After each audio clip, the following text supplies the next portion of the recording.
welcome to Coming to the Stage. I'm your host, Dan Levy. Let's do a fun show tonight, huh?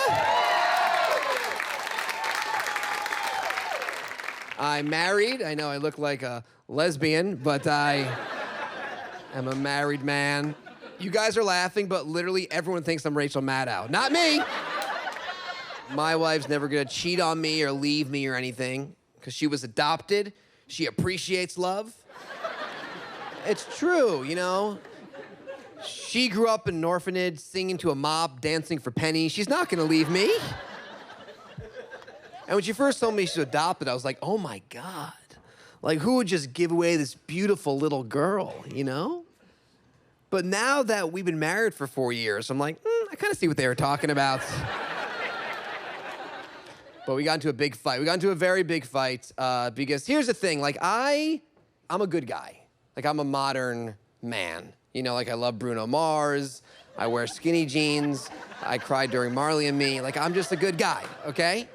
But I'm still, like, a man, and when she, like, talks to me and tells me to do stuff, like, that's the one manly thing about me that kind of, like, shuts down, and I just, like, don't listen. You know, it's like the only thing she's like, no, I'm like, no. And that's just what happens. But the other day I remembered, and she was like, could you go to Trader Joe's and get milk? And I was like, yes. And I came home, and I was so excited that I remembered milk. I was, like, put up in the air, and I was like, I remembered the milk! Blowjob, let's celebrate. It's a celebration. And I was so excited that the milk, like I went like this and the milk went flying in the air and then it hit the ground and cracked open and a gallon of milk went fucking everywhere. Has anyone here been around a gallon of milk? Yeah, it is a shitload of milk. It's like that feeling like when the toilet is overflowing and you're like, what the fuck do I do right now? I need a man. It's like that, but with milk. And she starts screaming at me. She's like, you are such an asshole. You are such an asshole. And then she starts crying. And I was like, no, you cannot cry over spilt milk. Oh my God, I solved a riddle. I solved a riddle. Are you guys ready to start this show? Make some noise for Alan Strickland Williams.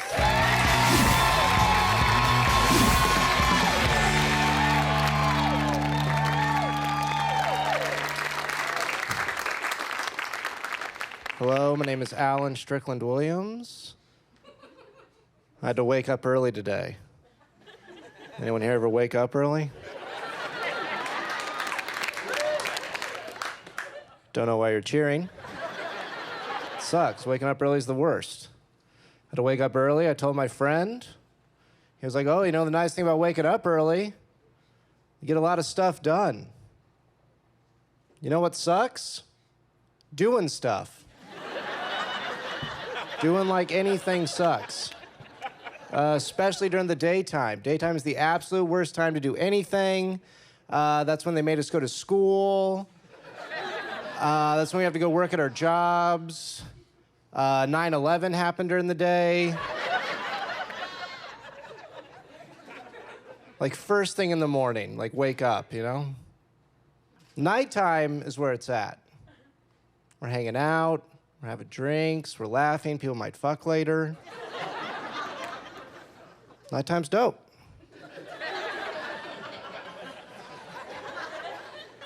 Some of you out there might be thinking, oh, but Alan, I love breakfast. Best time to eat breakfast, 3 a.m., drunk as fuck. Yeah. Nighttime wins again. If you still don't believe me that nighttime is just all around cooler than daytime, think about the two things that we associate most with night and day. Daytime, the sun. The sun is a fucking loser. The sun is the nerd in the front seat of class, same spot every day, teach. I'm present. I'm here. If you need anything, I'm right here. If you don't wear enough sunscreen, I'll give you cancer. If you look at me directly for too long, you will go blind.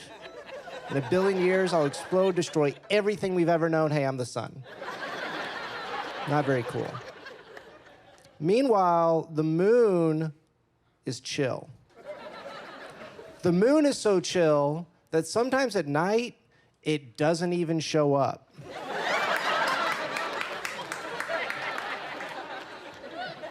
Sometimes it only sends half of itself.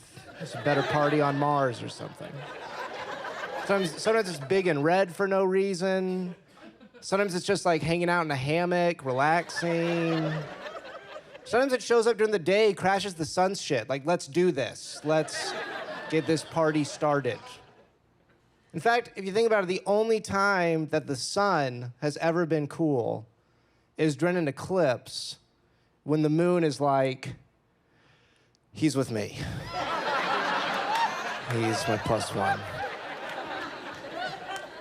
What I'm saying is we raced Russia to get to the moon. No one's talking about landing on the sun.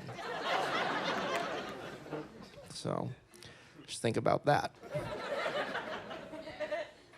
I'm originally from Florida.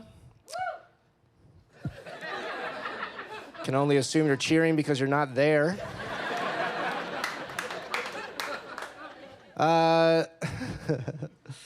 Florida, a lot of people don't really understand what Florida's like. People that have been there know that it's kind of a crazy place, but a lot of people think it's just like a big beach, you know? And I have this analogy I like to use to explain what Florida's really like. If America is the Walmart, then Florida is the McDonald's inside the Walmart. That's what's up with Florida. There's always something off about the McDonald's, you know? It's like a meth deal going down by the sodas. Someone's got a gun for no reason. If I could have dinner with any person, living or dead, I think I'd choose Dick Cheney, and I want him to be dead.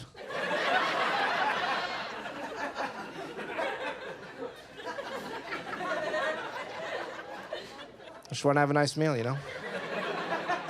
Guys, I live my life by one simple rule. Work hard, play hard. Whether I'm at the office or just hanging out with friends, I always have a boner.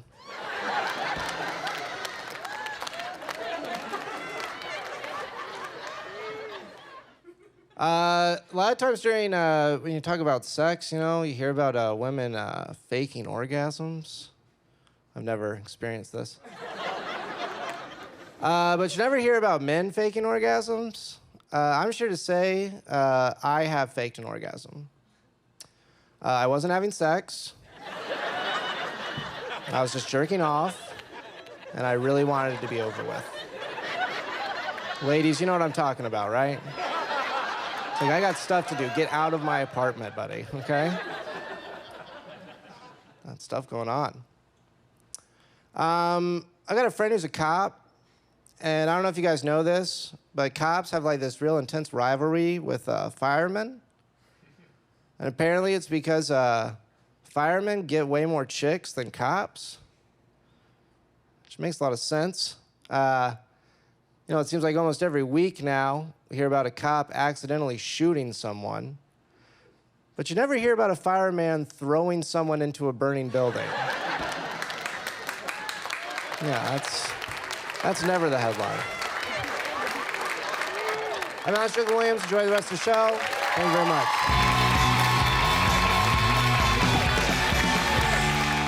Oh, you got someone.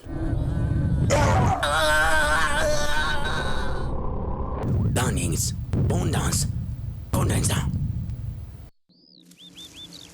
Woohoo, Chaju, and Johnson. Danus Kanwa, and son. Beneska, Danus son. Beneska, and sea. Andu Sanawa, Andu Sanadu. Beneska, Danusa.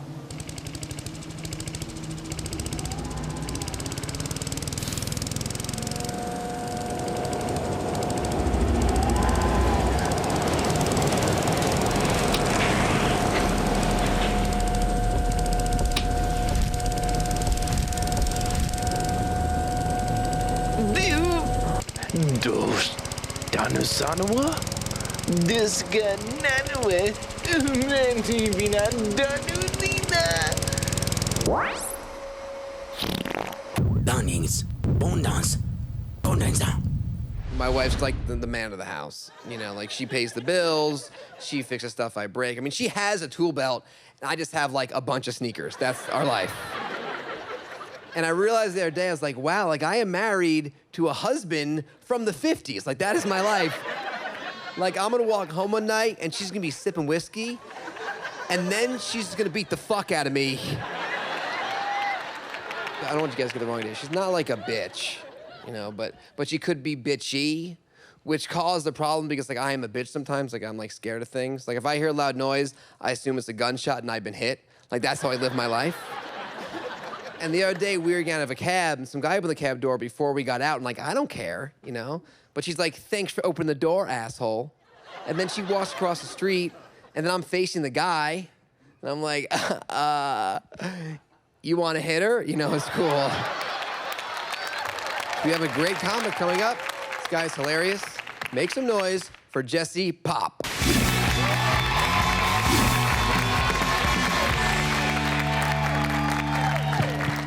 Hello. Popp is my real last name. People always think I made it up, but it's my real name. And my favorite example of someone thinking I made it up, I got a phone call. I answered it. I said, hello. It's going well so far. And the guy, he goes, hello, Mr. Poop? And I said, no, there's no poop here. My name is Popp. And he goes, Popp, Popp, is that your real name? It's like, you thought it was poop. P-O-P-P, can't be Popp, gotta be poop. Popp's a drink, I'm going with turds.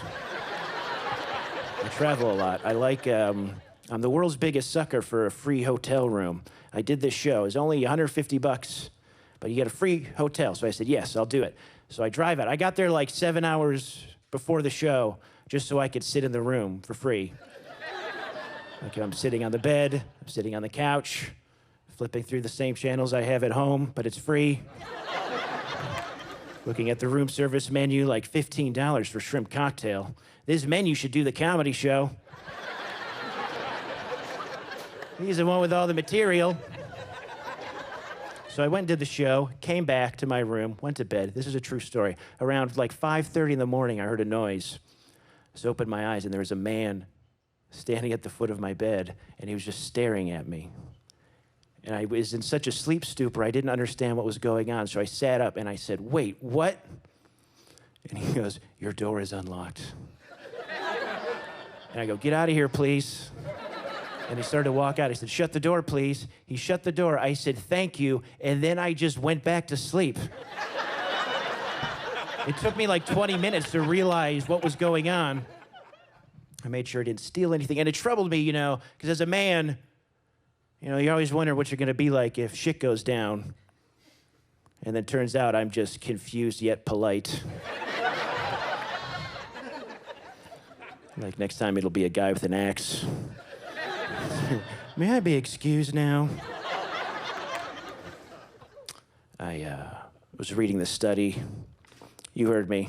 I read studies. I read this study. These scientists built some robot dogs and took them into nursing homes, and they found that robot dogs were just as effective as real dogs at helping nursing home patients feel less lonely. That's great news on account of that worldwide dog shortage. This is how they did the study also. They gave a third of the patients a real dog, they gave a third of the patients a robot dog, and they gave a third of the patients nothing. There had to be at least one old lady like, excuse me, young man, may I spend some time with either a real dog or a robot dog? Get back in your room, Granny, you're part of the control group. But I'm desperate for companionship, even if it's with a machine. Look, lady, why do you hate science? I'm trying to save the dogs. I got some big news. I went to the doctor recently, and my whole adult life, I thought I was 6 feet 2 inches tall. License says 6'2", passport says 6'2".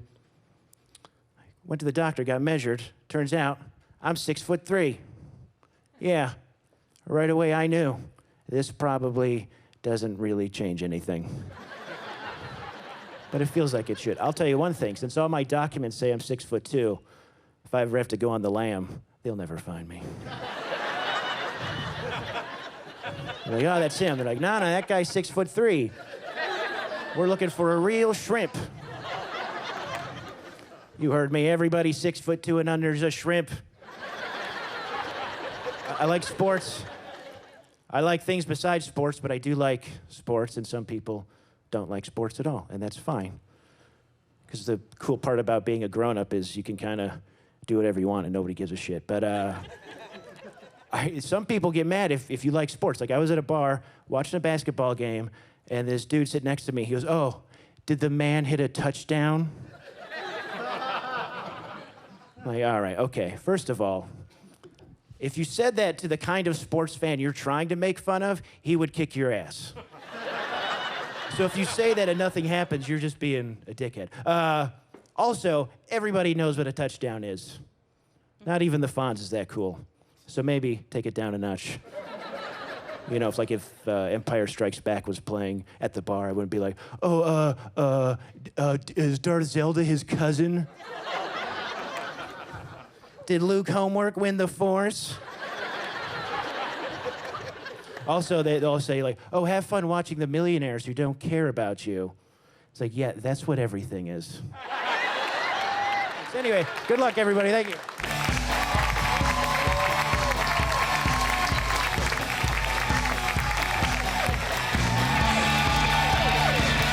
That was a very fun show. Thank you so much for being here. My name is Dan Levy. Good night.